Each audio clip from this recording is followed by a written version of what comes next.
मगन हो गया सारा कैलाश पर मगन हो गया सारा कैलाश पर मगन हो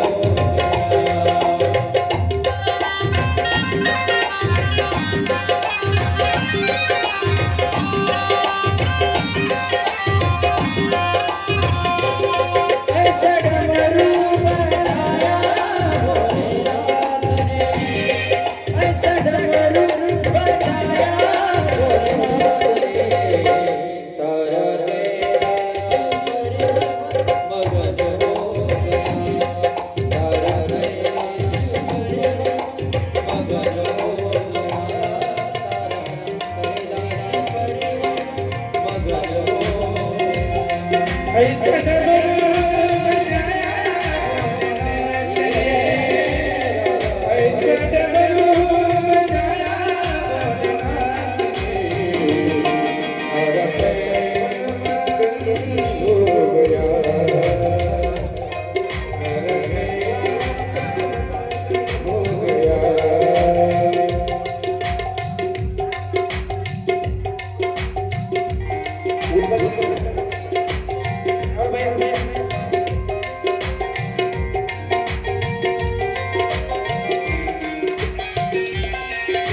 हरि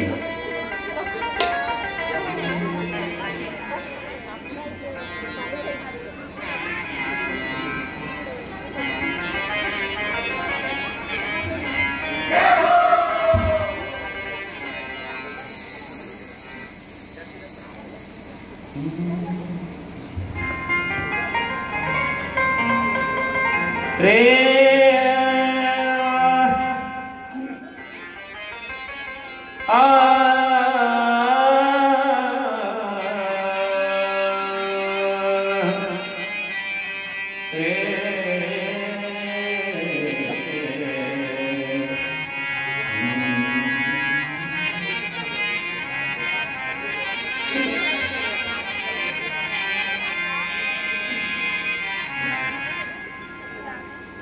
स्वस्ति श्री गणेशाय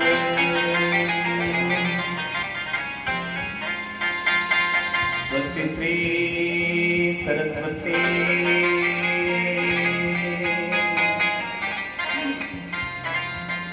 श्री गुरुभ्यो नमः श्री कुलदेवता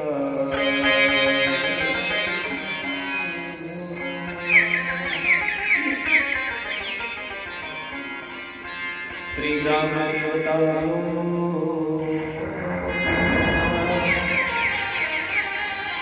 श्री इष्टदेवता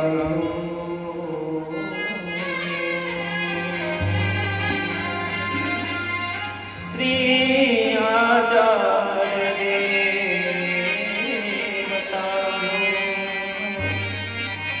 श्री मातृदेवता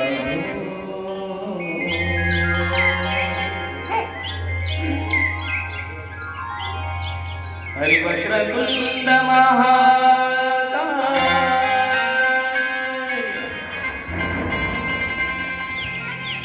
सूर्यकोटि समप्रभ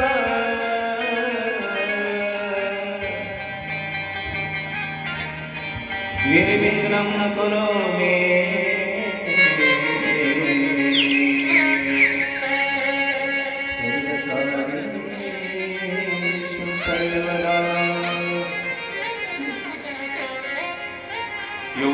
प्रविश्य मम वाचिमिमां प्रस्तुतां सञ्जीवयत्यग्निशक्तिधरस्वतः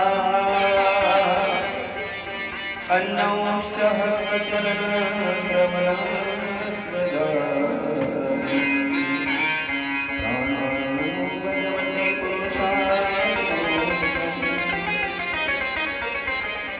ब्रह्मानन्दं परमसुखदम् केवलं ज्ञानमूर्ति द्वन्द्वातीतं गगनसदृशं तत्त्वमसारलक्ष्यम् एकं ब्रह्मचरं सर्वदे साक्षिभूतं भावातीतं त्रिविगुणरहितं सद्गुरुं तं नमामि विनायकं करुणोमि सागरेण विसुतं एषा चरणसानि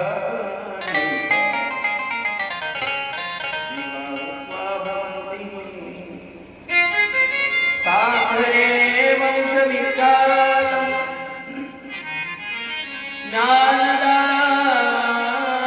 ज्ञानदानपरायणं विनायकं गुरुं वन्दे भवन्तैः श्रीरङ्गनाथं गुरुराजवर्यं मुमुक्षूणां ज्ञानदाते प्रभावती श्वेतनिवासिनी नमामि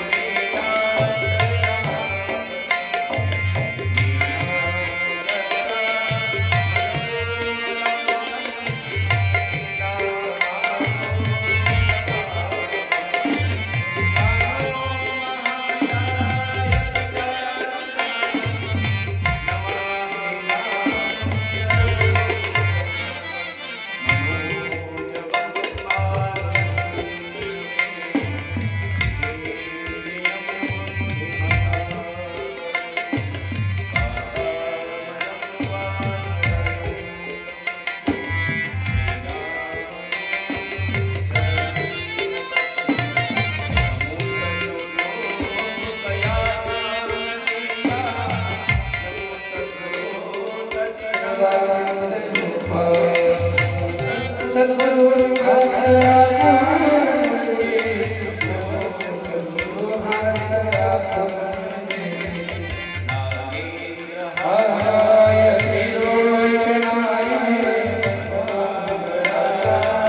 सरस्वती नमोस्तुते पुण्य श्लोकीचा पुण्य नगरीचा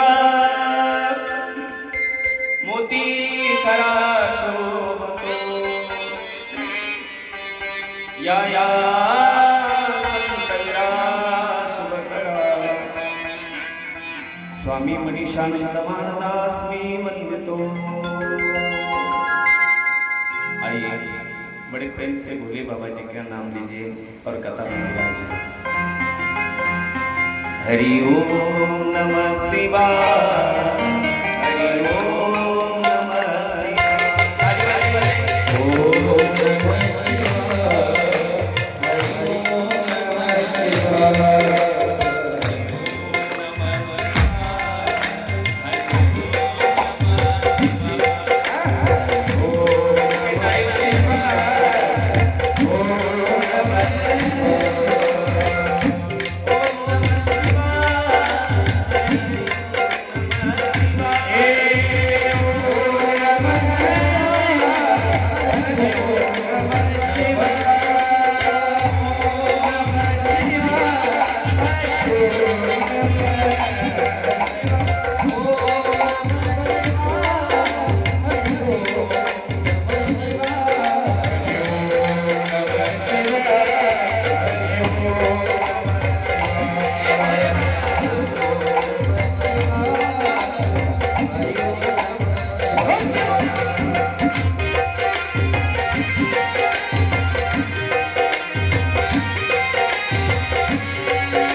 सर्वांनी हात जोडायचे आहे. थोडासा आवाज हरिओम हरिओम हरिओम. सर्वांनी हात जोडायचे आहे. पाठीमागे मंत्र गायचा आहे. श्री शिवाय नमस्तो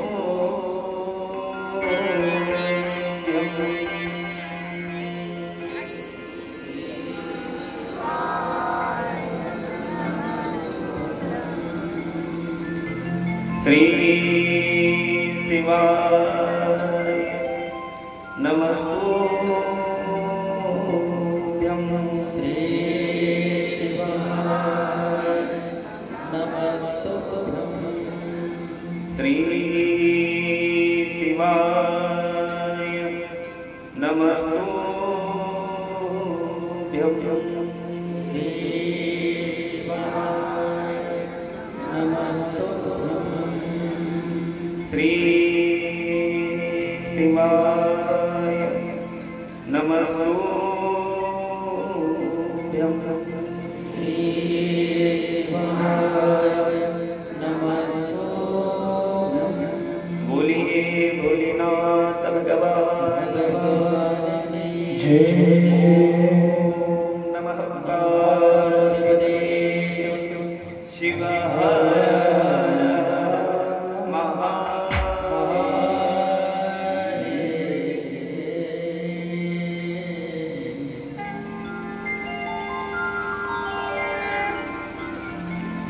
हरिओम. अकाल कोटी ब्रह्मांड नायक विश्वव्यापक विश्वजनीय पावन पवित्र दरबार हनुमंतरायाच्या प्रांगणामध्ये विठ्ठल रुक्मिणीच्या या प्रांगणामध्ये पावन पवित्र दरबार गोपालपूर सरजतपूर या क्षेत्रामध्ये भव्य आणि दिव्य स्वरूपामध्ये चालू असणारा अखंड हरिनाम सप्ताह. या सप्त्याचं हे 61वे वर्ष आहे. 60 वर्षे पूर्ण झालेली आहेत आणि आपण सर्वांनी 61व्या या सप्त्यामध्ये सर्वांनी पदार्पण केलेले आहे. प्रथमतः मी सर्व गावकरी मंडळीच्या पुढे लोटांगण घालतो. आपल्या मला वाटतं सप्त्याचं ही 61 वर्षे, पण 4 वर्ष कथाकार कोणता आला नसेल मला वाटतं. काय होता हे गोपालपूरकरांचं माझ्याविषयी हे नितांत प्रेम आहे. गाड्या मी तुमची आठवण कधी विसरू शकत नाही, कधी विसरू शकत. नवविवाह ज्यावेळेस आम्ही कथेचा गेल्या वर्षी 7वा दिवस होता, खूप रडले समोर. खूप महिला मंडळी म्हटल्या, पुरुष मंडळी म्हटले, तरुण मंडळी म्हटले, महाराज 3 वर्ष भागवताचे संपले म्हणून येणार नाहीत गोपाळपूरला, आमचा आग्रह असा आहे. मी म्हटलो होतो 3 वर्ष भागवताचे संपले, आता यायचं नाही मला. समाज रडला, महाराज खूप रडला, खूप रडला. समाज म्हटला की महाराज 3 वर्षानंतर जर तुम्ही येणार नसाल तर आम्ही बंधनामध्ये तुम्हाला बांधून घेऊ. ये बंधन तो सप्ताह का बंधन है, आम्ही बंधनात बांधून घेऊ. म्हटले बंधनात तर नेमकं कोणतं? 3 वर्ष जर भागवताचे जर झाले असतील तर नाथेकर उद्धव महाराजांचा 4थ्या वर्षी शिव महापुराण कथा झाली पाहिजे. गड्या हनुमंतरायनं छाती फाडल्याच्या नंतर प्रभू रामचंद्र निघाले, जानकी माता निघाली, लक्ष्मण दादा निघाले. सावता बाबांना ज्यावेळेस हृदयामध्ये देव साठवला, देव दिसला. पण या उद्धव महाराजांच्या हृदयामध्ये जर कोणतं गाव दिसत असलं तर ते फक्त गोपाळपूर दिसतं. तुमचं माझ्यावरती असणारं नितांत प्रेम आणि माझं तुमच्यावरती असणारं नितांत प्रेम मी कधी विसरू शकत नाही.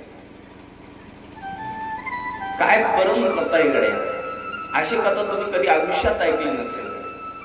शिव महापुराण कथेचे अनेक सांगणारी वक्ते, सांगणाऱ्याची पद्धत फार वेगळी, पण मी जी कथा सांगणार आहे ती फार अलिप्त सांगणार आहे गड्या.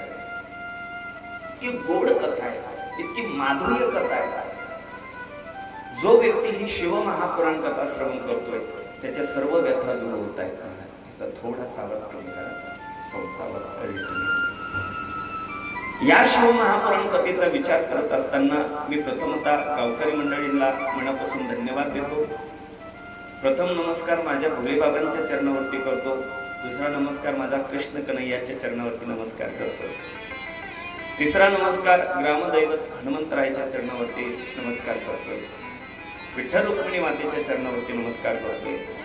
आणि या कथेला गड्या भाजी बनवायची म्हणल्याच्या नंतर तेल लागतं गड्या, मीठ लागतं, सगळं लागतं. फक्त भाजी नुसती खाल्ल्याच्या नंतर चव लागत नाही गड्या. त्या भाजीला जसं तेल मीठ लागतं तसं कथेला, कथा चांगली होण्यासाठी सुद्धा कथेचा संच महत्वाचा असतो. आणि हा कथेचा संच कथाकार महाराजापेक्षा सुद्धा प्रसिद्ध आहे. हे माझं परंपरा.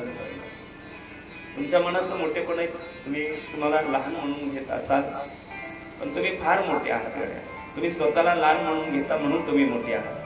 म्हणून महाराष्ट्रातला एक ना एक कोपरा, महाराष्ट्राच्या बाहेर सुद्धा जे संत वाजवायला जातात, महाराष्ट्रातील एक गोड व्यक्तिमत्व आणि आमच्या परिसराचं एक वैभव, परभणी जिल्ह्याचं एक वैभव रमेश दादा बिट्टे, दादांसाठी एकदा जोरदार. दादा आज माझं परम भाग्य तुम्ही शिंत वाजवण्यासाठी आहात. खरं म्हणजे त्यांच्या अलीकडे श्री हरिभक्त पारायण माझे गुरुबंधू स्वामीजींकडे आम्ही अध्ययन केलं. माझ्यापेक्षा मोठे आहेत, वयानं मोठा आहे पण ज्ञानानं फार मोठे. बरं आमचे दीपक दादा, दादांसाठी सुद्धा एकदा जोरदार पाहिजे. आणि गेल्या वर्षीपासून आपल्या गोपाळपूरला ज्यांनी मृदंगाचं वेळ लावलं, गोड गायन ज्याच्या हृदयामध्ये आहे, ज्यांच्या हृदयात आहे, सरस्वती माता ज्यांच्या गळ्यामध्ये बसलेली, हे गोड व्यक्तिमत्व माझे गुरुबंधू, महाराष्ट्रातील एक सुप्रसिद्ध तबला वादक, मृदंग वादक, गायनाचार्य श्री हरिभक्त पारायण दत्तप्रसाद महाराज नकाते, महाराजांसाठी एकदा जोरदार पाहिजे. आणि विशेष ज्यांची गोड सिस्टीम आहे, दादा खरंच महाराष्ट्रभर फिरतो पण तुमच्यासारखी सिस्टीम मला कुठं भेटत नाही. दादांसाठी एकदा जोरदार.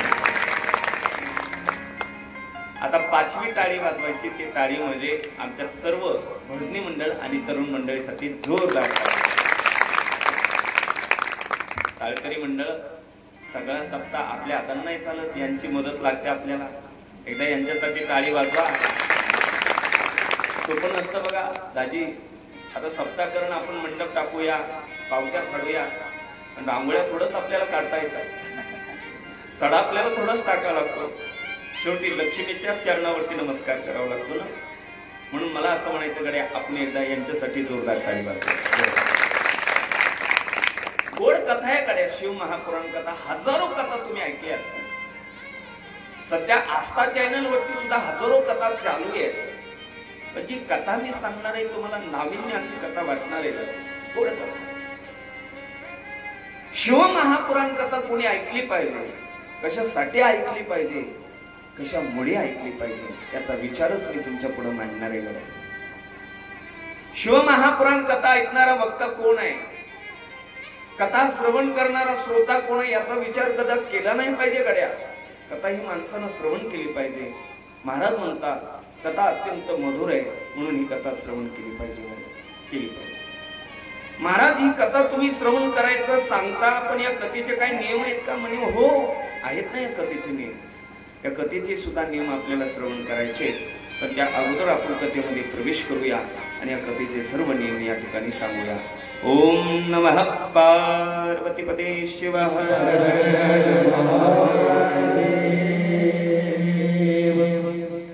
सुंदर असणाऱ्या या कथेमध्ये प्रवेश करत असताना महाराजांनी प्रवेश केला. महाराज म्हणतात भोले बाबा हे म्हणजे साक्षात पांडुरंग परमात्माचा पहिला वारकरी.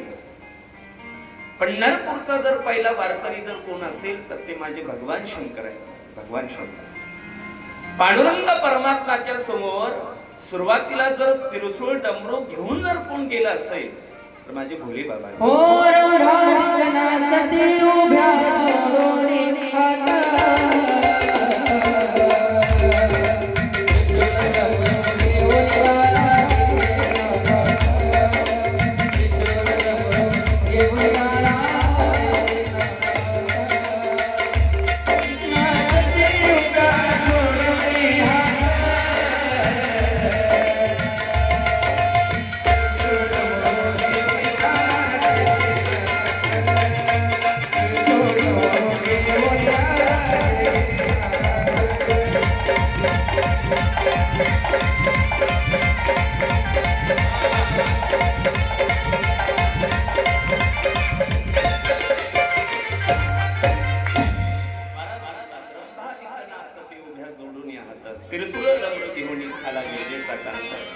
वारकरी संप्रदायामध्ये कोणत्या गोष्टीचा भेद केला जात नाहीये.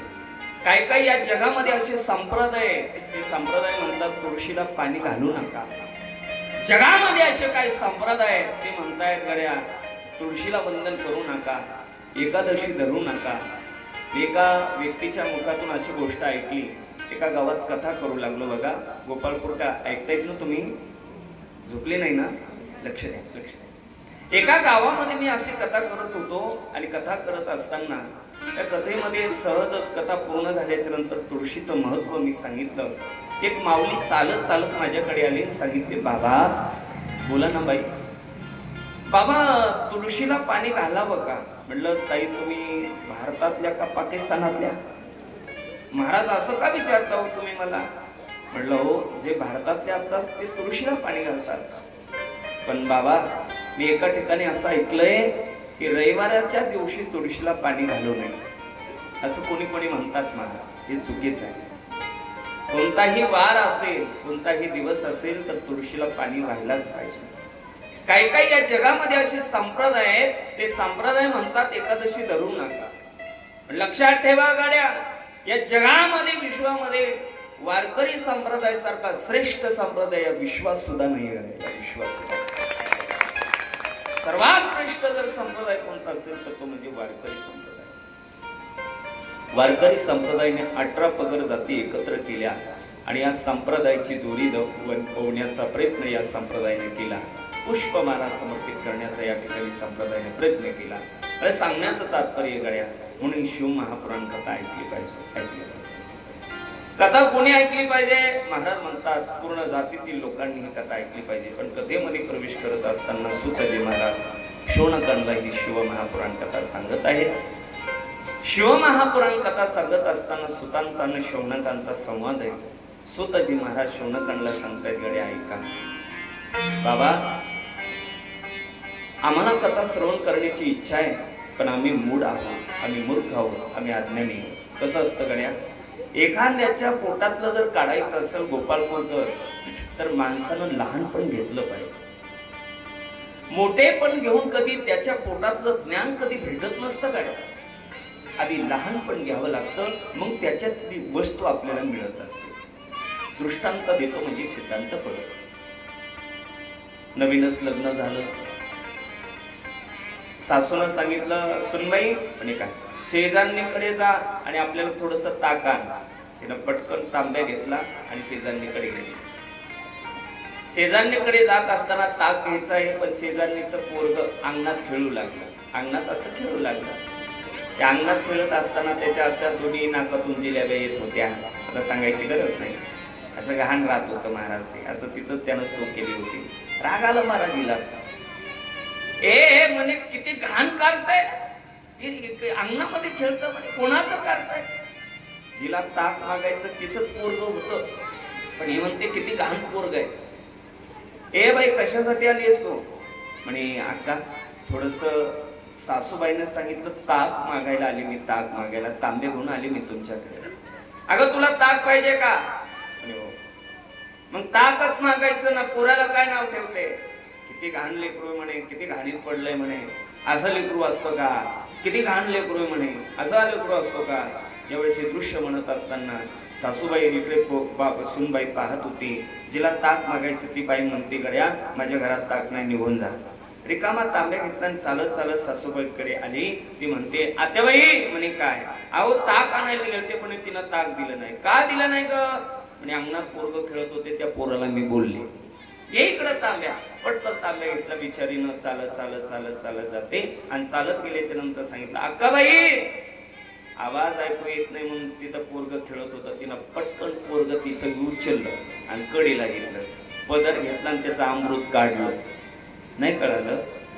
नाही बरं जाऊ द्या, काल्याच्या कीर्तनात कळलं. असं अमृत काढलं, महाराज घेतलं. वा काय गोड लेकरोय, काय गोजीर आहे. इतकं गोड अंधारात गेलं तरी ओळखू येत नव्हतं, इतकं गोड होतं. महाराज घेतलं. महाराज चालत चालत चालत गेली. आका काय हो आत्या, काय सोन्यासारखं तुझं लेकरू आहे, काय गोड लेकरू दिसतं, पाहतच राहावं, किती गोजीर आहे. कृष्णासारखं दिसायला लागलं, कृष्णासारखं. का कशासाठी आलत्या होतो? काय नका बाई, थोडस ताक पाहिजे होतं. पाहुणे आलेत घरात, कढी करायची होती म्हणून थोडस ताक पाहिजे होतं. अक्का पाहुणे आलेत ना, मग एक काम करा, ताकही न्या आणि वाटीभर तुपही न्या. जमलं का? याला म्हणावं साचा आणि मवाळं बिथिले परी रसाळ, शब्द जैसे कल्लोळ अमृताचे. एखाद्या व्यक्तीकडून जर ज्ञान घ्यायचं असेल तर माणसानं कधी ताठा ठेवायचा नाही. गोपाळपूर ताठा कधी ठेवायचा. लहानपण घ्यावं लागतं. लहानपण घेतल्याच्या नंतर सर्वस्व काय मिळत असतं गड्या, ध्यानात ठेवा. म्हणून तर महाराज या ठिकाणी सांगण्याचा प्रयत्न करतायत गड्या, तुम्ही जर लहानपण जर घेतलं तर तुम्हाला सुंदर काही मिळेल. म्हणून तर तुकोबारायचं एक प्रमाण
मुंगी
काही गोष्टी जर मिळवायच्या असल्या तर आधी लहानपण घ्यावं लागतं. तसंच शौनकांनी लहानपण घेतलं. बाबा, जी शिवमहापुराण कथा तुम्ही आम्हाला सांगत आहात ना, त्याचं ज्ञान आमच्याकडे नाही. बरं बाबा, आम्ही अज्ञानी आहोत. बघा, मूढ आहोत, आम्ही मूर्ख आहे.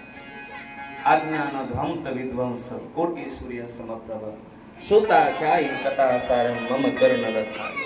बाबा, आम्ही अज्ञानी आहोत, मूढ आहोत, मूर्ख आहोत, याचं ज्ञान आम्हाला नाही. म्हणून शिवमहापुराण कथा कशी कशी श्रवण करावी याचं ज्ञान तुम्ही सांगा. कारण की तुम्ही संत आहात. संत ही उदार अंतकरणाचे असतात ना, म्हणून त्याचं ज्ञान तुम्ही सांगण्याचा प्रयत्न करा. पहिला प्रश्न केला गोपाळपूरकर. आता दुसरा कोणता प्रश्न केला ऐका बाबा. भक्ती ज्ञान विरागातो विवेको वर्तते महा माया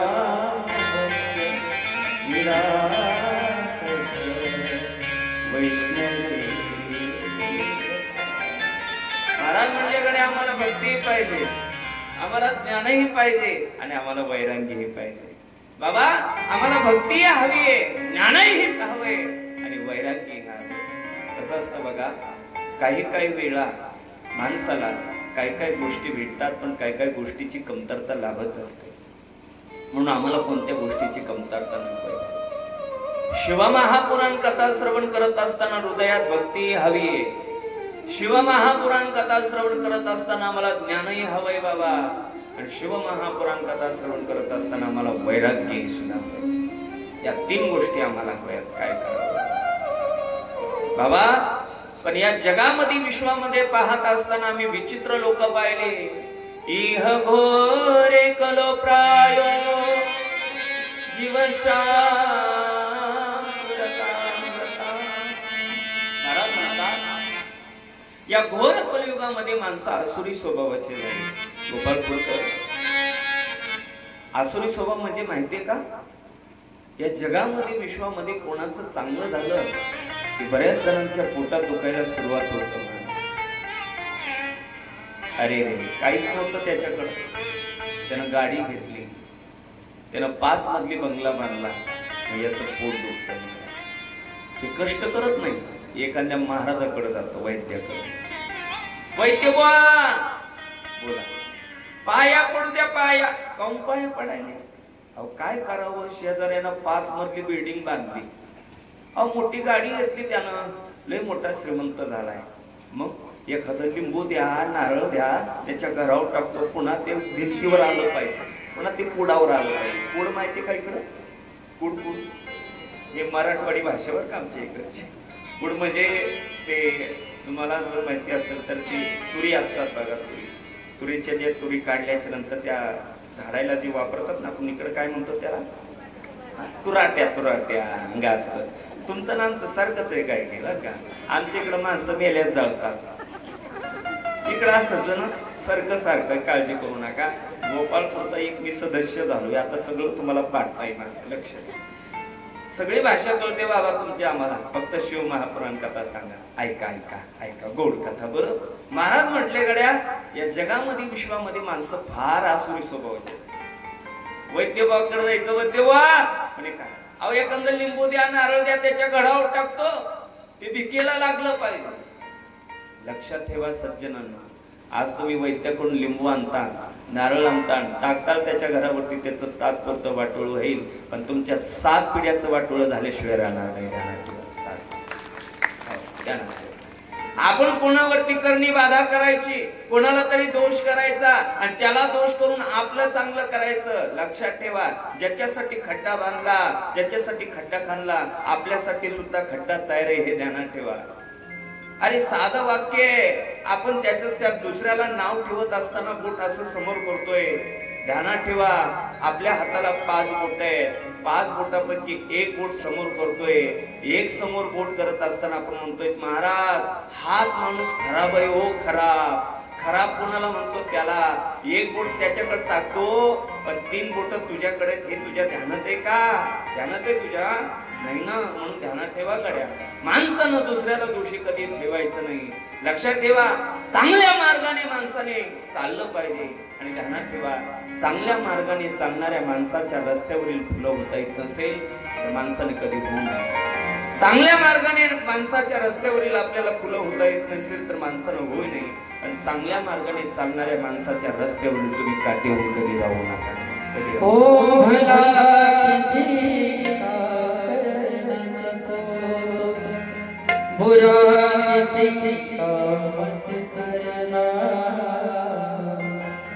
पुष्प नहीं बनसते हो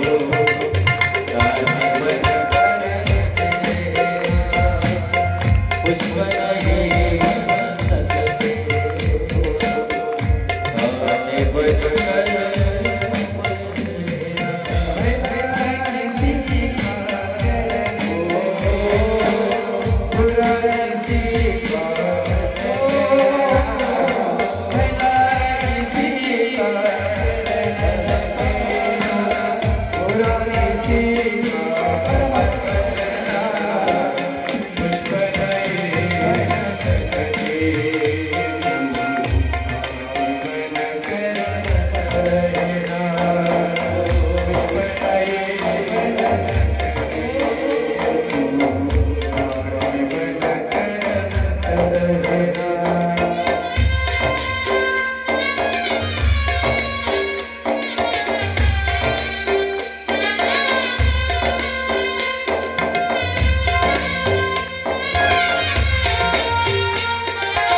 माणसानं करू नये. पण या जगात विचित्र माणसं आहेत का, फार विचित्र माणसं.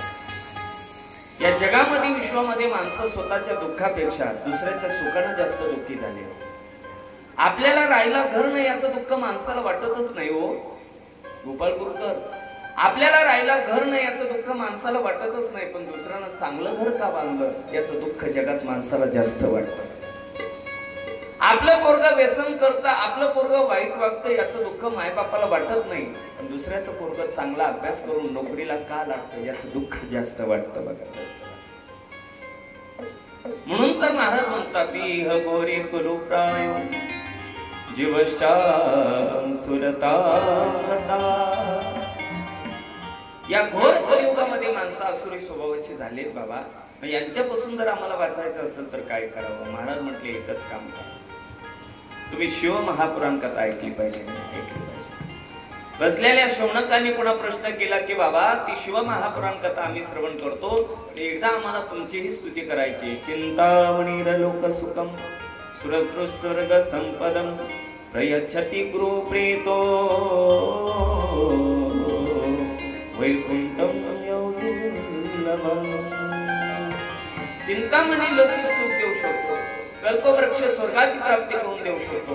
पण योग्यांना योग साधना करून, तप्यांना तप साधना करून ज्या वैकुंठ धामाची प्राप्ती कधी घडत नाही त्या वैकुंठ धामाची प्राप्ती करून देणारे तुम्ही संत आहात. म्हणून तुम्हाला चरणावरती साष्टांग दंडवत आहे. गुरुदेव महाराज की जय जय जय. इकडे पाहत असताना चरणावरती नमस्कार केला. आता मात्र सुतांनी ज्यावेळेस कथा सांगायला प्रारंभ केला, शौनकांनी प्रश्न केला की बाबा जी तुम्ही शिव महापुराण कथा सांगत आहात त्या शिव महापुराण कथेचे काही नियम आहेत का. महाराज म्हटले आहेत. काय नियम पालन केले पाहिजे, कशामुळे नियम पालन केले पाहिजे, कशासाठी नियम पालन केले पाहिजे याचंही महाराज ज्ञान सांगा. तर आता ऐका, आजपासून शिव महापुराण कथा आपण श्रवण करत आहात. एकदा सर्वांनी पाठीमागे म्हणा ओम नमः शिवाय. आपल्या गावात मुके का नाहीत ना, मोठ्यानं म्हणा ओम नमः शिवाय. हरि ओम नमः शिवाय. ओम नमः शिवाय, ओम नमः शिवाय, ओम नमः शिवाय, ओम नमः शिवाय. चालू द्या 4 वाजता. 3 वेळा. प्रत्येक वेळेस मी ज्यावेळेस ओम नमः शिवाय म्हणेल सर्वांनी म्हणायचं ओम नमः शिवाय, ओम नमः शिवाय, ओम नमः शिवाय. इकडे पाहत असताना असं म्हणतात, जी तुम्हाला शिव महापुराण कथा श्रवण करायची त्या कथेचे नियम सुद्धा महाराज या ठिकाणी सांगण्याचा प्रयत्न करत आहे.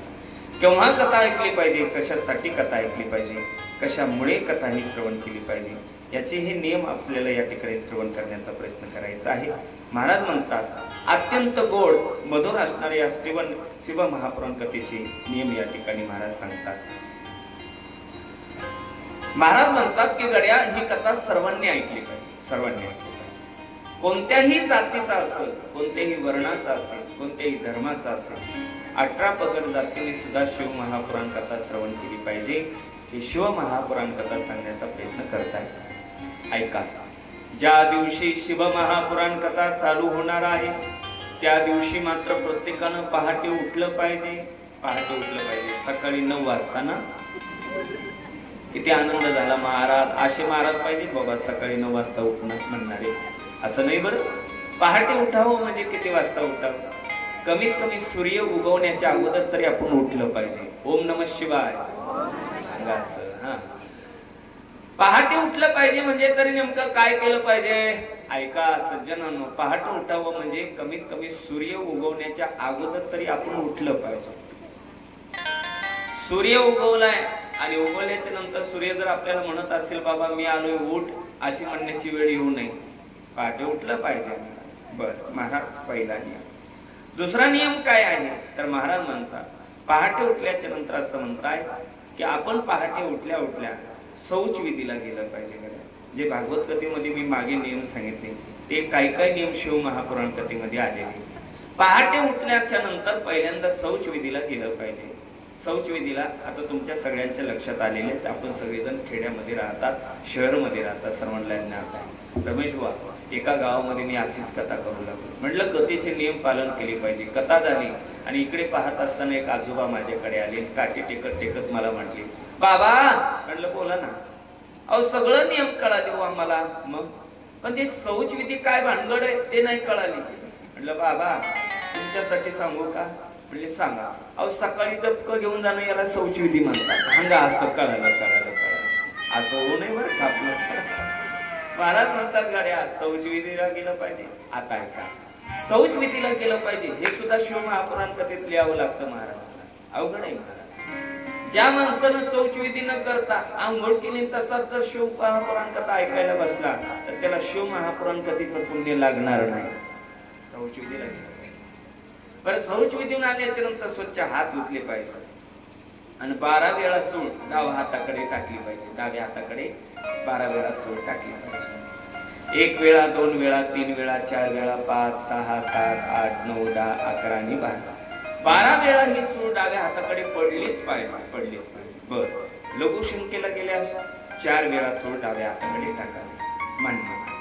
आता काय करावं? स्नान करावं. आता ऐका, स्नान करत असताना शिव महापुराण कथा जर कोणी नवस म्हणून ऐकत असेल तर त्यांनी लक्ष देऊन ऐका. एखाद्या व्यक्तीनं जर नवस म्हणून कथा जर श्रवण करत असेल तर त्याच्यासाठी महत्वाचे नियम आहेत. त्या व्यक्तीनं या नियमाचं पालन केलंच पाहिजे. आणि कोणाला कथा ऐकायची म्हणून ऐकायची असेल तर त्यानं नियम ऐकले तरी चालतात बरं का, लक्षात घ्या. त्या व्यक्तीनं पहाटे शौच विधीहून आल्याच्या नंतर स्नान करावं. स्नान करत असताना ते स्नान कसं करावं?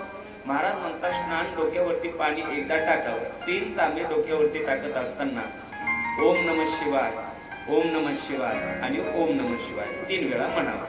परत 3 वेळा तांबे टाकून झालं का स्नान? नाही. मग गावरान गायचं शेण आणावं. स्नानाच्या अगोदरच आणून ठेवावं बरं का. गावरान गायचं शेण आणायचं आणि ते शेण घ्यायचं आणि 12 ठिकाणी ते शेण लावायचं. जसं आपण गंध लावतो. 1, 2, 3, 4, 5, 6, 7, 8, 9, 10, 11 आणि 12 ठिकाणी शेण लावा. आणि शेण लावल्याच्या नंतर 12 वेळा ओम नमः शिवाय, ओम नमः शिवाय, ओम नमः शिवाय, ओम नमः शिवाय, ओम नमः शिवाय, ओम नमः शिवाय, ओम नमः शिवाय, ओम नमः शिवाय, ओम नमः शिवाय, ओम नमः शिवाय, ओम नमः शिवाय आणि ओम नमः शिवाय 12 वेळा ओम नमः शिवाय म्हणावा. आता तुम्ही म्हणताल फार अवघड आहे का? काही अवघड नाही, सोपं करून सांगतो. 12 वेळा सेनांगाला लावला, मग पुन्हा तांब्या घ्यावा, स्वच्छ स्नान करावा. केलं महाराज स्नान. आता स्नान झालं की मोकळे झालात का? नाही. आता ऐका, पुढे माणूस एकदा का स्नान झालं की माणूस कशाच्या समोर येतो? आरशाच्या समोर येतो. येतो का नाही? हा, आरशाच्या समोर आल्याच्या नंतर माणूस शृंगार करतो. शिव महापुराण कथेमध्ये सुद्धा माणसानं नटखट यावं, स्वच्छ होऊन यावं. पण ध्यानात ठेवा, या सप्त दिनामध्ये, या 7 दिवसामध्ये डोक्याला तेल लावू नये. शिव महापुराण कथेमध्ये जो व्यक्ती डोक्याला तेल लावून येईल त्या व्यक्तीला चांडाळ म्हणतात. चांडाळ. आता उगाच एकूण नका, पाहू नका, यानं लावलं का त्यानं लावलं का बघायला लागले, इथं बघू नका, घरी गेल्यास तपासा. रामकृष्ण. ओम नमः शिवाय, ओम नमः शिवाय, हरि ओम नमः शिवाय. जमला आता. रामकृष्ण. आता ऐका, महाराज म्हणतात या सप्त दिनामध्ये डोक्याला तेल लावणे. पुढे ऐका, या सप्त दिनामध्ये पाहत असताना महाराज काय करावं? या सप्त दिनामध्ये अहंकार स्वरूपाने कथा कधी ऐकू नये. काय काय माणसं आम्ही फार ज्ञानी आहेत, लय अभ्यासवान आहे, अहंकारी असतात.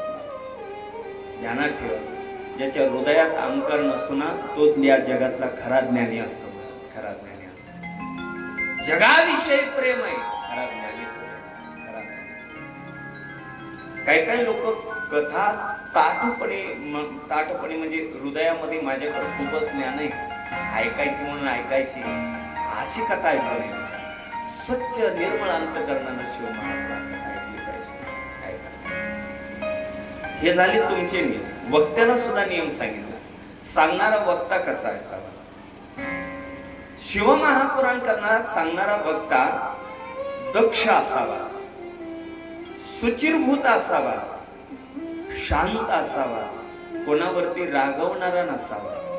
रागवणारा नसावा. एखादा आला तरी त्याच्यावर रागू नये. नाही कळालं? रामकृष्ण आहे. रामकृष्ण. रागू नाही महाराज. कसं जरी असेल, काही जरी असेल, रागू नाही. रागू नाही. महाराज म्हणतात वक्त्यानं कोणत्या गोष्टीवर राग करू नये, चिडचिड करू नये. आजकाल काही काही वक्ते सिस्टीम मध्ये इकडं तिकडं थोडंफार जरी झालं तर माईक फेकून देतात. हो, ध्यानात ठेवा, देवाची कथा सांगत असताना तुम्ही जर माईक जर फेकून दिली तर त्या सरस्वती मातेचा कोप होतो तुमच्यावरती. ध्यानात ठेवा, कधी या गोष्टी करू नये. कथा करायची असेल तर भगवान परमात्मा समोर आहे आणि देवाच्या समोरच आपण कथा सांगतो, असं निर्मळ अंतकरणानं कथा सांगितली पाहिजे. आणि अशाच कथेमध्ये विश्वजिनेता देव येत असतो. वक्त्यानं कधी श्रोत्याला दोष देऊ नये, कोणत्या सिस्टीम आलेला बोलू नये, किंवा कोणत्या गुणजन जे असतात, वादक असतात, गायक असतात, अशा व्यक्तीला दोष देऊ नये. वास्तविक वक्त्यापेक्षा सुद्धा हे लोक ज्ञानी असतात.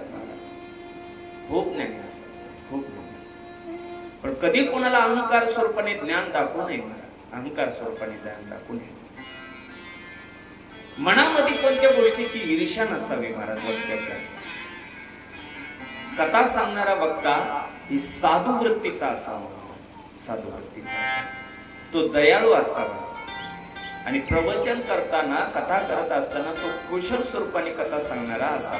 हे शिव महापुराण कथा वक्त्याची नेम सांगण्याचा प्रयत्न करत आहे. एवढंच नाही, शिव महापुराण कथा सांगत असताना एखाद्या श्रोत्यानं वक्त्याला नाव ठेवू नये आणि वक्त्यानं सुद्धा श्रोत्याला नाव ठेवू नये. शास्त्र म्हणतं की वक्ता सांगणारा कथा जर सांगत असेल आणि आपण त्याला जर नाव ठेवत असाल तर त्या व्यक्तीला पुढचा जन्म डुकराचा भेटतो. मला डुकराचा. कशाचा भेटतो? डुकराचा भेटतो. म्हणून कधी वक्त्याला नाव ठेवायचं नाही. अहो, एका गावामध्ये माझं कीर्तन झालं. रमेश भाऊ, गोरेभाऊ, दत्ताबाबा, माधव महाराज आणि विशेष आपल्या कथेमध्ये ज्यांची उपस्थिती झालेली आहे, सोपान महाराज सानप यांचे हुबेहूब जे कीर्तन करतात, महाराष्ट्रातील एक सुप्रसिद्ध कीर्तनकार आमचे महादेवजी महाराज केसगुडे, एकदा त्यांच्यासाठी सुद्धा कार्यक्रम महाराज सुद्धा या ठिकाणी मागील बऱ्याच दिवसापासून महाराज म्हणू लागले, मला तुमची कथा ऐकायची, मला तुमची कथा ऐकायची, म्हणून एकत्रेसाठी ऐकलेली. मला सांगण्याचं तात्पर्य, महाराज एका गावामध्ये कीर्तनाला गेलो. कीर्तन झालं महाराज माझं. कीर्तन झाल्याच्या नंतर सहज अंधार पडला, लाईट गेलेली होती आणि अंधारात बसलो महाराज. बाहेर आलो होतो घराच्या, आणि घराच्या बाहेर आल्याच्या नंतर 2-4 माणसं तिथं तंबाखू खाऊ लागली. एक जण म्हणलं, का रे आजच्या पोरानं लय नादर कीर्तन केलं. शेजारचं म्हणलं, अरे नादर कीर्तन केलं, चांगलं केलं, पण त्याची मावशी तंबाखू खाती. आता माझ्या मावशीचा आणि तंबाखूचा काय संबंध आहे का? नाही ना महाराज, लोक काय नाव ठेवतील त्याचा भरोसा नाही. भरोसा कठीण आहे महाराज या गोष्टी. महाराज म्हणतात, कोणाचं काय चुकतं, कोणाचं काय होतं याचा विचारच करायचा नाही. फक्त प्रेमानं शिवनाम धारण करायचं. ओम नमः शिवाय, हरि ओम नमः शिवाय, हरि ओम नमः शिवाय. शिवनाम धारण करायचं. शिवनाम धारण करत करत ही कथा ऐकली पाहिजे.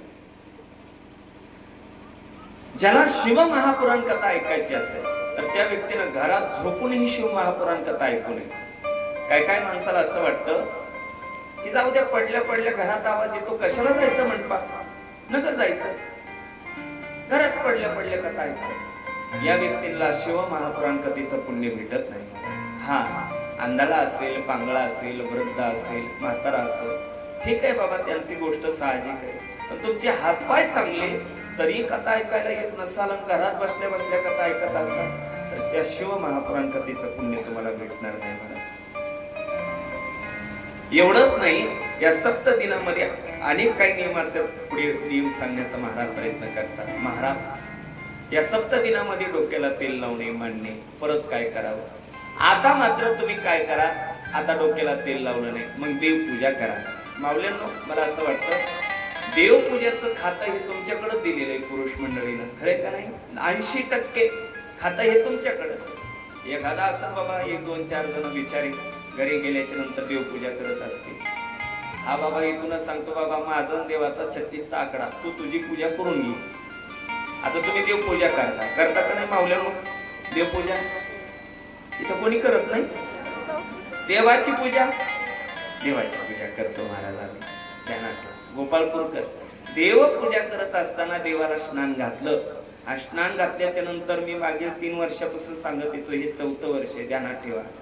देवाला स्नान घातल्याच्या नंतर ते देवाचं जे पाणी आहे ना, स्नानाचं जे पाणी आहे ना, ते स्नानाचं पाणी काय काय माऊल्या तुळशीच्या बुडाला टाकतात, पण तुळशीच्या बुडाला टाकू नये. जे माऊली देवाच्या स्नानाचं पाणी तुळशीच्या बुडाला टाकील त्या माऊलीला गाय मारल्याचं पाप लागतं महाराज, गोहत्याचं पाप लागतं. कधी देवाच्या स्नानाचं पाणी तुळशीच्या बुडाला वाहू नाही महाराज, कारण की तुळशीच्या बुडाला हा शालिग्राम असतो, शालिग्राम असतो. महाराज आता देवपूजा झाली बरं आमची, बर मग आता देव दर्शनासाठी जायचं. बर जा. देव दर्शनासाठी चालत चालत चालत चालत मंदिरात आलो. आल्याच्या नंतर काय करावं? महाराज म्हणले एक काम करा, घालील लोटांगण. कोण म्हणलं मोकळं पटांगण असं म्हणतात. घालील लोटांगण, डोळ्यानं पाहिन, प्रेमी आलिंगन, भावे ओवाळीन, जमलं. अरे वा, क्या बात आहे. महाराज म्हणतात की देवाच्या मंदिराच्या मंदिरात गेल्याच्या नंतर पहिलं काय करावं? घालील लोटांगण. बरं लोटांगण कसं घालावं गोपाळपूरकर? शिव महापुराण कथा सांगते. हातात काठी घ्या, काठी, आणि काठी घेतल्याच्या नंतर ती काठी अशी सोडा. महाराज काठी सोडली पण ती काठी अशी खाली रक्कीने आदळली. हो आदळली म्हणजे हो, म्हणजे जशी काठी खाली पडली ना तसं लोटांगण घ्या, लोटांगण तसं लोटांगण घ्या, तसं लोटांगण घेतलं पाहिजे महाराज, घेतलं पाहिजे तसं लोटांगण. महाराज आमची इस्त्रीचे कपडे, अरे विचार करू नका इस्त्री कधी करा, पण त्या भगवंताने हा नरदेव फुकट दिला याचा विचार करा. तुम्ही लोटांगण घातलं महाराज, मग देवाचं दर्शन घ्या. आणि देवाचं दर्शन घेत असताना काही काही माणसाचा स्वभाव, देव दर्शन घेत असताना काही काही माणसं देवाचं दर्शन घेतात, मंदिराला अशी गोल प्रदक्षिणा करतात आणि चालत येता येता येता येता पुन्हा घंटी वाजवतात. आता मला उत्तर द्या गोपाळपूरकर, मंदिरात जाताना घंटी वाजवावी का दर्शन झाल्याच्या नंतर येताना वाजवावी? तर वाजवली पाहिजे. हे बारीक सारीक नेम कोणतेच सांगणार नाहीत महाराज, कोणते वक्ते सांगणार आहेत, मी छोट्या खाणी सांगतो ध्यानात. जाताना वाजवावी, बरोबर आहे तुमचं, पण जे माणसं मंदिरात जाऊन दर्शन घेऊन वापस येताना घंटी वाजवली तर त्यांनी जन्मल्यापासून आतापर्यंत केलेलं सगळं पाप निघून जातं. महाराज देवपूजा केलेली पुण्य निघून जातं, सगळं सगळं पुण्य निघून जातं. आतापर्यंत केलेलं सगळं पुण्य निघून जातं. म्हणून येताना मंदिरातली घंटी कधी वाजो हा नियम. परत जाऊ द्या महाराज, तोही नियम आम्हाला कळाला. घड्याळ जास्त पळायला लागली, 4 वाजायला लागले, 5 मिनिटं बाकी आहे. तुम्ही म्हणता महाराज असं कसं काय? जिल्हा परिषद शाळा बरोबर भरते, कधी भरते, पण ती बरोबर 4 वाजता सुटत असते. तसं आपलं 4 वाजता सुटतं. पण काळजी करू नका, फक्त 4 वाजून 10 मिनिटाला कथा पूर्ण होणार. महाराज म्हटले, बरं महाराज या गोष्टीचा नियम सांगत असताना, या गोष्टी करत असताना काय करावं? या सगळ्या नियमांचं पालन करावं. पण महाराज या सगळ्या नियमाचं पालन करत असताना देवदर्शन झाल्यास पुढं काय करावं? म्हणजे घरी या. घरी बरं आलो महाराज. घरी आल्याच्या नंतर एक काम करा गाड्या, तुमच्या घरात भस्म आहे का? भस्म म्हणे हो. या 7 दिवसामध्ये कपाळाला भस्म लावा. काय लावावा? भस्म लावा. कपाळाला लावा, हाताला लावावा. हे केल्याच्या नंतर पुण्यप्राप्ती घडत असते. सगळ्यांना नियम आहे. आता उद्या आपल्या ताटामध्ये भस्म असला पाहिजे बरं का प्रत्येकाच्या. का आज आणला तुम्ही? नाही आणला. आम्हाला वाटलं भागवतच आहे म्हणून कशाला आणावं. असं करू नये महाराज. प्रत्येकानं उद्यापासून भस्म आणायचं आहे. प्रत्येकाच्या ताटामध्ये बिल्वपत्र असलं पाहिजे. बेलाचं पान सगळ्यांनी ताटामध्ये आणायचं आहे. नसल तर फक्त फुल आणायचं आहे. फक्त केवड्याचं फुल आणू नका बरं का. त्याचा इतिहास मी परवा दिवशी सांगेन. कोणतं फुल आणावं, कसं आणावं, नियम आहे का? केवड्याचं फुल नाही आणायचं. काय करायचं महाराज? ताट आणायचं. ताटामध्ये सुंदर भस्म असावा. पूजा केली पाहिजे. आल्या आल्या नमस्कार केला पाहिजे. फक्त विनंती आहे माता माऊल्यांना, इथं आल्याच्या नंतर एक ताट असं ठेवा. त्या ताटामध्ये साखर असला पाहिजे. दुसरं ताट असं ठेवा. त्या ताटामध्ये काही फुलं वगैरे असे व्यवस्थित ठेवली पाहिजे. असं वरती साखर फेकून मारू नका. असं काही माणसं काय करतात, अशी साखर फेकून मारतात, असं करतात. असं करू नये. ताटामध्ये साखर ठेवली पाहिजे महाराज. काय होतं महाराज, तुम्ही साखर असं ग्रंथावरती टाकता. ते काय तुम्हाला वाटतं का देव खातो? देव खात नाही. मुंग्या खातात, त्याला मुंग्या. आणि मुंग्या आम्हाला खातात. तुम्हाला वाटतं 7 दिवसात महाराज सुधारला? मुंग्या खाऊ खाऊ सुधारला. फुगलेला दिसतो महाराज. अवघड असतात. पण विनंती आहे सर्वांना, सुंदर शिस्त, सगळे नियम पालन करून आपल्याला ही शिव महापुराण कथा ऐकायची.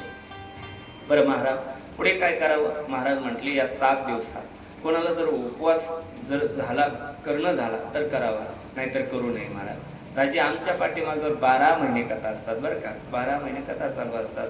भास्कर महाराजाला, यांना शुभमदाजीला, सर्वांना माहिती, राहुल महाराजांना 12 महिने कथा असतात. म्हणून 12 महिने जर उपवास जर धरला तर पुढच्या वर्षी गोपाळपूरला उद्धव महाराज दिसणार नाही. खरे खरे अवघड होईल बघा. पण आम्हाला जेवढे नियम होतात तेवढे नियम पालन करतो बघा. तो का म्हणे सत्य सांगे येऊ तर रागी दिले ते, जे ते सत्य सांगायचं लक्षात ठेवा. महाराज पुन्हा काय करावं? भोजन करावं. पण या 7 दिनामध्ये काही पदार्थ वर्ज्य आहेत. या 7 दिवसामध्ये हे पदार्थ खाऊ नये. कांदा खाऊ नये, लसूण खाऊ नये, मसुराची डाळ खाऊ नये.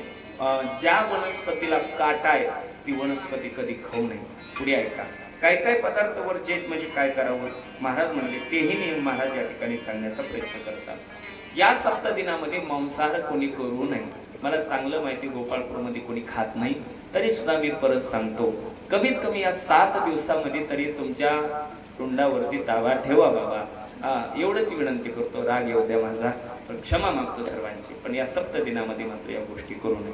या 7 दिनामध्ये अनेक नियमाचं पालन महाराज सांगण्याचा प्रयत्न करतायत. या 7 दिनामध्ये गीतेचा पाठ करावा. आता गीतेचा पाठ करावा म्हणजे ज्ञानेश्वरीचं पारायण तर सकाळी चालूच आहे, म्हणून गीतेचा पाठ हा चालूच आहे बघा. सांगण्याचं तात्पर्य एक आहे, याच कथेमध्ये गणेशाचीही पूजा झाली पाहिजे. गणेशाचं वंदन झालं पाहिजे. तेही या ठिकाणी गणेशाचं वंदन, कलश पूजा, या सगळ्या गोष्टी या ठिकाणी झालेल्या आहेत.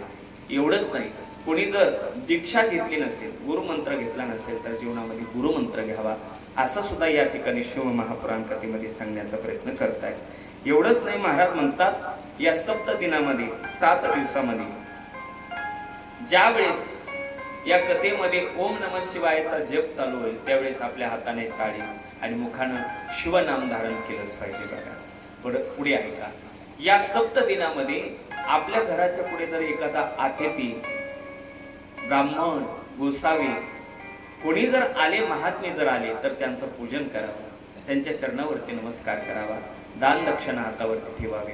महाराज आमच्या घरात दक्षिणा नाही. मग एक काम करा, घरात तुळस असेल ना, म्हणे आहे, मग तुळशीचं पान तोडा आणि महात्म्याच्या हातावर ठेवा. ते जर तुम्ही हातावरती जर ठेवलं तर सोन्याचं दान केल्याचं पुण्य तुमच्या पदरात भेटेल महाराज. सोनं दान. तुम्ही म्हणता बरं झालं सांगितलं महाराज. इथून पुढे जर घरात महाराज आले तर 100ची नोट देणार नाही, फक्त तुळशीचे पानं देतो. असं करू नका. ज्याच्या घरामध्ये पैसा नाही, धन नाही, त्याच्यासाठी बाबांनो. हा, पण ज्याच्याकडे धन असून तो दान करत नसतो, या गोष्टी व्यर्थ आहेत. पुढे ऐका. सप्तदिनामध्ये 7 दिवसाची कथा पूर्ण झाल्याच्या नंतर, आता हे महत्वाचं आहे बरं का, ध्यानात ठेवा. सप्तदिनाची कथा पूर्ण झाल्याच्या नंतर 7व्या दिवशी याच असणाऱ्या ग्रंथाला वस्त्रदान करावं, वक्त्याला वस्त्रदान करावं. नवे शेवटी शिवमहापुराण कथेच्या शेवटच्या अध्यायात असं सांगतायत की गड्या, सप्तदिनाची कथा पूर्ण झाल्याच्या नंतर 3 तोळ्याचं सोन्याचं आसन दान करावं. श्लोक वाचून दाखवू का? सांगायची गरज नाही. ऐकलं नाही महाराज, परत सांगा. सप्तदिनाची कथा पूर्ण झाल्याच्या नंतर 3 तोळ्याचं आसन. कुठं म्हणायला लागले तुम्ही? 12 सोनं काय सोपं झालं का? महाग झालं. 9,000 10,000वर गेलं ते. पण तुम्हाला वाटलं सोनं दान करावं, सुवर्ण दान करावं. आताच एका ठिकाणी माझी शिव महापुराण कथा झाली, पुरुषोत्तमपुरी या ठिकाणी. फार मोठी कथा होती, मोठी कथा. 9 ते 10,000 समाज शिव महापुराण कथा ऐकायला यायचा महाराज. हजारो लोक होते. तर मी सहज एका जणाला सांगितलं की सुवर्ण दान करावं. एक गरीबाची माऊली माझ्याकडे चालत आली, म्हटली महाराज कृपायला जाते बघा दुसऱ्याच्या शेतामध्ये. म्हटलं बोला ना ताई. पण महाराज मला सोनं दान करू वाटायला लागलं. म्हटलं ताई काऊन सोनं दान करतात? महाराज तुम्ही पहिल्या दिवशी म्हणले ना सुवर्ण दान करावं ग्रंथाच्या समोर. कारण की शिव महापुराण कथेच्या शेवटच्या दिवशी सुवर्ण दान करण्याचा एक नियम असतो, म्हणून मला सोनं दान करू वाटतं. मग ताई तुमचं म्हणणं काय? पण महाराज मी मजुरी करणारी बाई आहे, शेतात खुरपायला जाते मी, माझ्याकडे काहीच नाही, पण दान करण्याची इच्छा आहे. तिच्या डोळ्याला पाणी आलं. म्हटलं ताई काळजी करू नका, तुळशीचं पान आणा, ग्रंथावर ठेवा, सुवर्ण दान केल्याचं पुण्य प्राप्त होईल महाराज. त्या बिचारीनं 3 पानं आणली, ग्रंथावर ठेवली महाराज. मला सुद्धा तुमच्याकडून सोन्याचं दान पाहिजे बरं, सगळ्या कोण पाहिजे, पण त्याचं नाव ऐका. हे सोनं नको, लाखो समाज मला सोनं देईल, हे सोनं नको. फक्त या गोपाळपूर मध्ये मी कोणाचंच कधी वाईट करणार नाही, एवढंच सोनं मला दान करा. कधीच सोनं. पवित्र तुळशीची माळ गळ्यात धारण करेन, हे सोनं दान करा. वाईट तोंडानं खाणार नाही, हे दान करा सोनं. हे सोनं खरंय माय. हे सोनं तुम्ही आज घालताल, उद्या तुम्ही गेल्याच्या नंतर तुमचं पोरग घालेल. आजा मेला, पंजा गेला, बाप मसना गेला, देखत नापू पण तोही तैसा झाला. अंत समय ते काय उपयोगाला येईल का?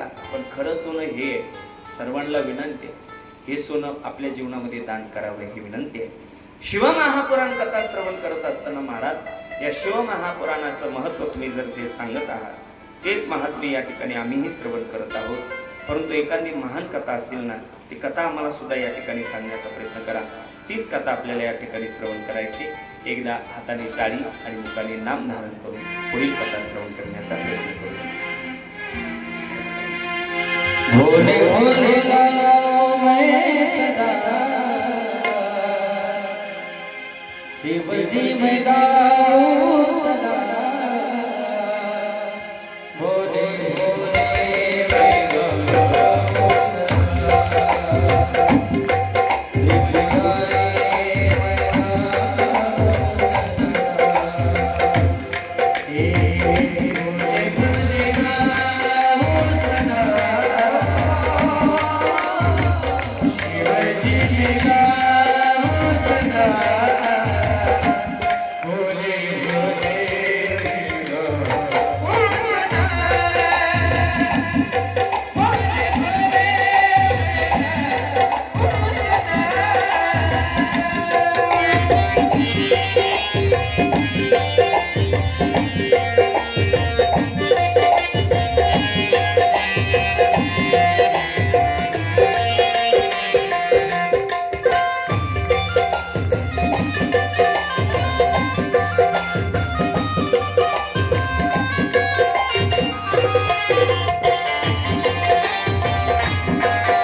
सर्वांसाठी एकदा जोरदार टाळी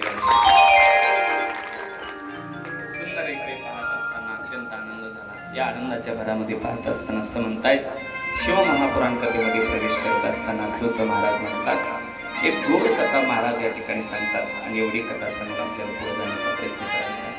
महाराज म्हणतायत, एक प्रतिष्ठानपूर नावाचं नगर आहे आणि या प्रतिष्ठानपूर नावाच्या नगरामध्ये एक ब्राह्मण राहतो. त्या ब्राह्मणाचं नाव आहे देवराज. देवराज नावाचा ब्राह्मण राहत आहे. कालांतराने तो सुखी संसारात जीवन जगता जगता त्याला वाईटांची संगती लागते, खळाची संगती लागते, म्हणून तोही अत्यंत वाईट वागत होता. दुर्बळ होता, दारिद्र्य होता, वैश्यवृत्तीचा होता, स्त्रीलंपट होता, विश्वासघाती होता, हत्या करणारा होता, धन लुबाडणारा होता आणि आचार भ्रष्ट होता. हा वाईट वागणारा देवराज नावाचा ब्राह्मण अत्यंत वाईट कर्म करतो. काही काही लोक फार वाईट कर्म करतात महाराज. आमच्या परिसरामध्ये एक गाव आहे, त्या गावाचं नाव सांगत नाही, पण त्या गावामध्ये एक ब्राह्मण आहे महाराज. त्याचं मंदिर अर्थात मंदिराच्या शेजारी त्याचं घर आहे. मंदिरामध्ये जर कोणी भजन करायला लागलं की त्याला राग येतो महाराज.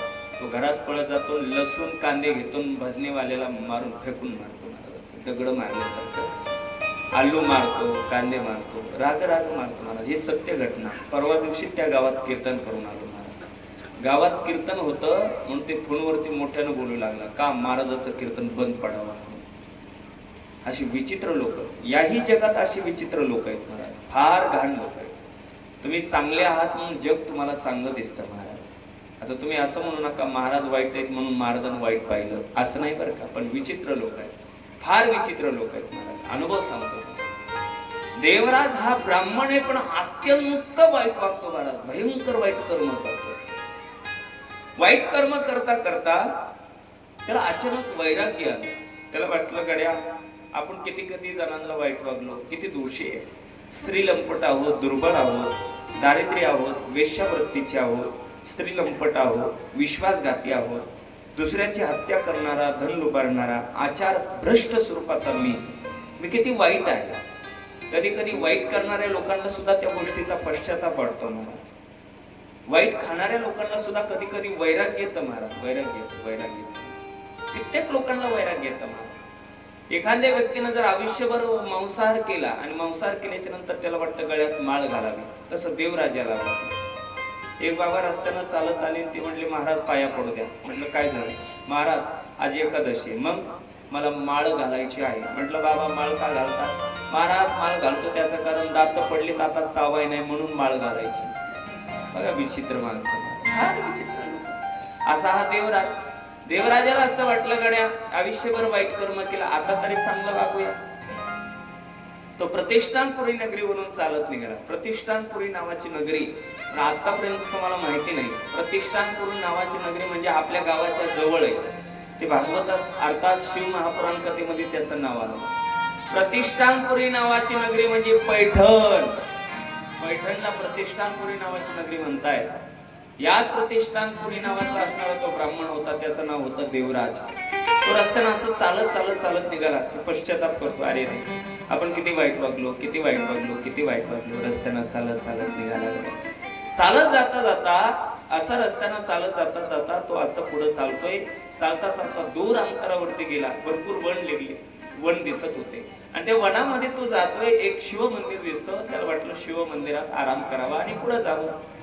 त्या शिव मंदिरामध्ये तो जातोय आणि शिव मंदिरामध्ये गेल्याच्या नंतर असं म्हणतायत, त्याला शिव महापुराण कथा चालत होती. त्याला वाटलं एवढी छोटीशी कथा ऐकावी आणि इथेच थांबावं. शिव महापुराण कथेमध्ये सुंदर शिव महापुराण कथेचा जग चालत होता. ओम नमः शिवाय, ओम नमः शिवाय, ओम नमः शिवाय, ओम नमः शिवाय असा जग चालत होता. ओम नमः शिवायाचा जग चालत असताना त्याला असं वाटलं एवढी कथा ऐकावी, पुढे जावं. तो कथा ऐकत होता महाराज आणि कथा ऐकत असताना झालंच काय, अचानक त्याला भयंकर अशी ताप आली महाराज. भयंकर अशी ताप आली. ताप येत असताना एवढी ताप आली त्याला की भयंकर ताप आली. तो कथा ऐकू लागला. शिव महापुराण कथा चालत असताना एका व्यक्तीनं वक्त्यानं सांगितलं तुम्ही भस्म घ्या आणि सगळ्यांनी कपाळाला लावा. वक्त्यानं सांगितलं पाहिजे महाराज, म्हणून मी पण तुम्हाला आता सुरुवातीला सांगितलं उद्या सर्वांनी ताटात काय आणायचं, भस्म आणायचं. बघा सगळ्यांनी कथा चालू झाली की भस्म लावायचा. दुसरा एक नियम आहे बरं का, शिव महापुराण कथेच्या 2 आरत्या असतात. कथा चालू होण्याच्या अगोदरची एक आरती, नंतर एक आरती. तुम्ही म्हणताना आधी का नाही घेतली? आपल्या त्याच्यात 10-15 मिनिटं गेली असते, आधी आरती घेतली नाही महाराज. आता उद्या आपल्या कथेचा वेळ काय दाजी? 1 ते 4 का? 1 ते 4. आपली कथा बरोबर 1 वाजता उद्यापासून होणार आहे बरं का. 1 म्हणजे 1 वाजता सकाळची आरती असेल आणि ज्यावेळेस 4 म्हणजे 4 वाजता 2 आरत्या आपल्या होणार आहे. तसं हे देवराज नावाच्या ब्राह्मणाला ज्यावेळेस पाहिलं जातं, सांगणारा वक्ता सांगतो गड्या भस्म घ्या आणि सगळ्यांच्या कपाळाला लावा. भस्म घेतला, कपाळाला लावला. महाराज म्हणे काय, अहो आपल्या मंदिराच्या बाहेर एक कोणीतरी भिकारी बसलाय. तो भिकारी नव्हता, तोच ब्राह्मण होता. जो पापी होता तो बाहेर बसला होता. कथा ऐकू लागली. ज्याच्या हातात भस्म आहे तो म्हणू लागला वक्त्याला, महाराज तो ऐकायला बसलाय दूरवरती, त्याला भस्म लावावा का? म्हणे लावा लावा. तो चालत गेला आणि त्याच्या कपाळाला भस्म लावला. देवराजाच्या कपाळाला भस्म लावला. 10 दिवस त्यानं कथा ऐकली. 10 दिवस कथा ऐकली आणि कथा ऐकल्याच्या नंतर अचानक त्याला भयंकर ताप आली. तापीमध्ये त्याचा मृत्यू झाला. देवराजाचा मृत्यू झाला आणि आता मात्र लोकातून त्याला नेण्यासाठी खाली आल्याच्या नंतर यमदूत त्याच्या गळ्याला फास अडकतात, ओढतायत. पण ओढत असताना भगवान शंकराचे दूत वरून खाली येत आहेत आणि खाली आल्याच्या नंतर सांगतायत, का रे बाबा कुठं नेले त्याला? महाराज यानं पाप कर्म केलं ना म्हणून त्याला आता नरकामध्ये न्यायचं आहे. अरे त्यानं पाप कर्म केलं म्हणून नरकात नेता का? पण यानं किती पुण्य केलं हेही तुम्ही ऐका ना. यानं आयुष्यभर वेश्यावृत्तीचं कार्य केलं. यानं आयुष्यभर दुर्बळ होता, दारिद्र्य होता, स्त्री लंपट होता, विश्वासघाती होता. यानं मनुष्याची हत्या केली, लुबाडला, धन त्यानं चोरी केली हे पाहू नका. पण त्याच्या मृत्यूच्या अगोदर त्याच्या कपाळाला भस्म लावला आणि त्याला वैकुंठ धाम आणि कैलास धाम हा प्राप्त झालाच पाहिजे. शिवदूत खाली आले, यमदूताला ढकलून दिला गड्याचा. यमदूताला राग आला, हातामध्ये शस्त्र घेतले, चालत चालत चालत चालत जातात. यमराजाला सांगितलं, यमराज या हुआ, आजपासून तुमची नोकरी करायची नाही. यमराज म्हणले, काय रे पगार कमी पडतो का? नाही महाराज. मग गेलो होतो खाली, गळ्याला फास अडकेला वर आणत होतो. मग पण तिथं शिवदूत आले, शिवदूताने आम्हाला ढकलून दिला. का ढकलून दिला रे बाबा? महाराज त्यानं मरण्याच्या अगोदर शिवपुराण कथा ऐकली होती. शिव महापुराण कथा ऐकल्यामुळे आणि कपाळाला भस्म लावल्यामुळे त्याला कैलास धाम प्राप्त झालेला आहे. कैलास धाम प्राप्त झालेला. ज्या व्यक्तीचा मृत्यू होण्याच्या अगोदर ज्यानं शिव महापुराण कथा ऐकली त्याला यमलोकात जाण्याची गरज नाही, त्याला शिवलोकामध्ये प्राप्त होत असताना सुंदर कथा सांगत असताना महाराज म्हणतात की गड्या म्हणून त्याला कैलास धाम प्राप्त होत आहे. यमराजाने आपल्या दूतांना सांगितलं, दूतांनो ऐका, एखाद्या गावामध्ये एखादा जर शिवजीचा भक्त असेल, एखाद्या गावामध्ये एखाद्या व्यक्तीच्या गळ्यामध्ये जर रुद्राक्षाची माळा असेल, एखाद्या गावामध्ये एखादा व्यक्ती जर महादेवाची पूजा करणारा असेल तर त्या गावामध्ये सुद्धा तुम्ही जाऊ नका.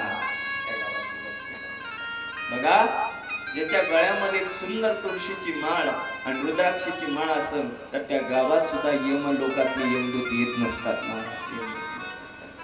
भाग्यमान आपल्या गावात वारकरी आहेत, भाग्यमान आपल्या गावामध्ये शिवभक्त आहेत. कधी त्यांना दोषी म्हणू नका, कधी त्यांना त्रास देऊ नका. आपल्या गावामध्ये महादेवाचं मंदिर आहे का? आहे मला वाटतं. हा सरजतपूर मध्ये आपण गोपाळपूरचे, गोपाळपूर आणि हे सर, अरे देवा ते ह्याला काढ त्याला काढत सारखं झालं ते चित्रपटासारखं. असं असं असं अर्थात सुंदर असणारं हे कार्य या ठिकाणी सांगतात की शिवभक्ताच्या स्वरूपामध्ये इकडे जो शिवभक्ती करणारा असेल त्याच्याकडे तुम्ही जाऊ नका.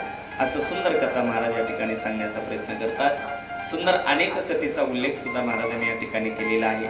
याही कथेचा आपल्याला ज्ञान श्रवण करायचं आहे, ते पण आज नाही. महाराजांनी पाहिलं बरं, सगळ्यांनी सांगितलं होतं की बाबा 4 वाजता कथेला पूर्ण विराम द्यायचा, पण आज तुमचे 20 मिनिटं मी जास्त घेतली बरं का.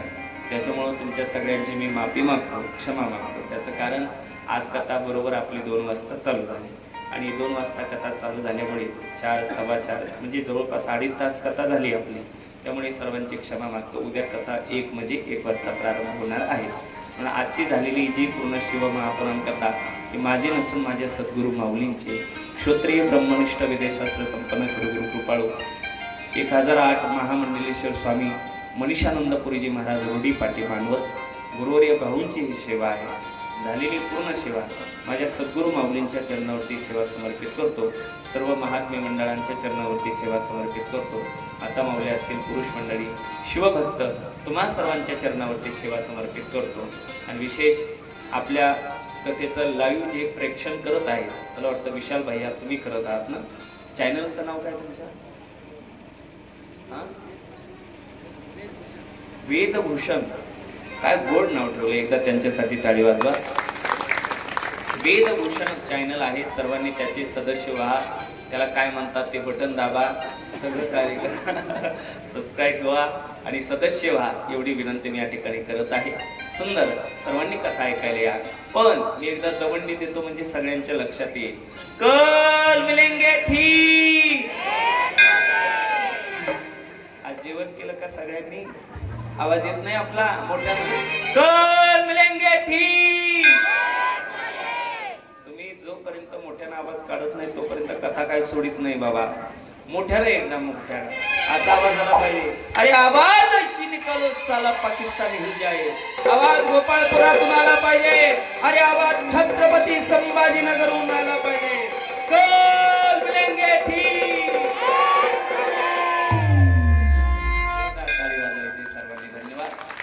यजमान यांना विनंती आहे आरतीचा ताट घेऊन समोर येण्याची कृपा करावी. चला